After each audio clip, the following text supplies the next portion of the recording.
Well, you know, success is defined by so many things. It's not necessarily monetary, it's really about happiness, contentment.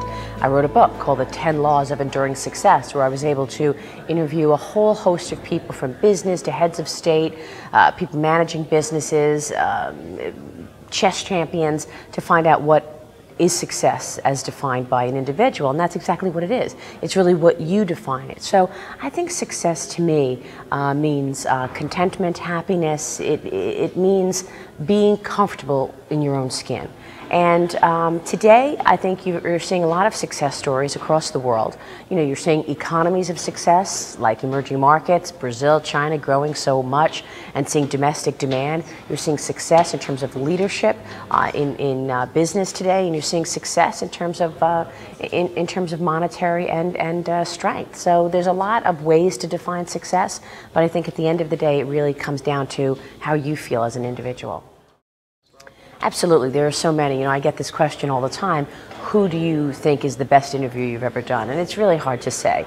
You know, I think that when you look at titans of industry, you could look at people like Warren Buffett or Jack Welch, or you know, even the CEO of ExxonMobil, who, you know, for the former CEO is Lee Raymond, who is so, you know, strong and in depth in terms of global economies, because they have such depth in terms of what's happening. They've got operations all over the world. That's always an interesting interview.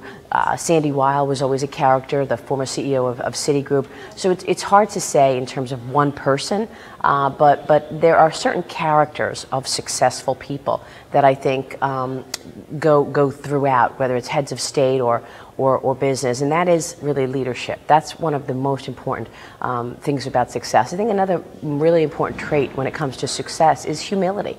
You know, not taking yourself too seriously and knowing that everything is fragile and in many cases temporary.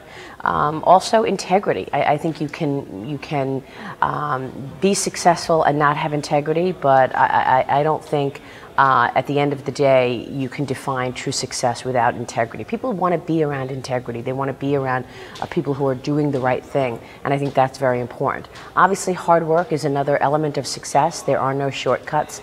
I think in that regard, I've spent a lot of time looking at different stories of economies, of individuals, and knowing that, you know, it's not about who you know. It's about how long and it's about the hard work that you put into something. So that's another theme, very important in terms of being successful.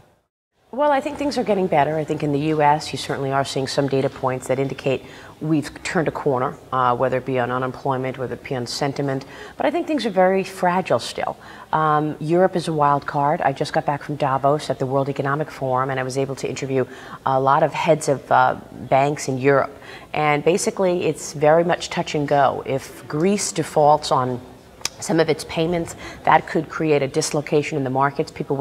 That will undermine the credibility of the bonds in the rest of the Eurozone. That could be very, very dangerous. So I think everyone's watching Europe to see, you know, how it turns next. But for the most part in the U.S., you are seeing some data points that indicate that we've turned a corner, that things are a bit better. And the U.S., relatively speaking, is actually looking a lot better than the rest of the world right now. You do, though, have a global slowdown underway. Even things like China, which has really been the economic engine for the world for a long time, has slowed from 11% growth to 8% growth. Now, 8% is still relatively very strong, but still, when you go from 11 to 8, that has ripple effects. So you are seeing a global slowdown. So what I would say is I think we have turned a corner in the U.S.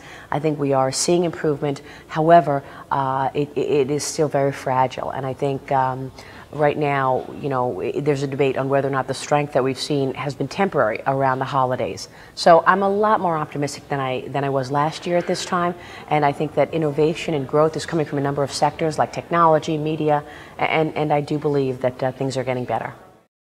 I love Philly. I've spent a lot of time in Philly. You know, I was on the leadership council of the University of Pennsylvania, Wharton, and I've spent a lot of time at Wharton because my family, my husband and his family is very active at Wharton.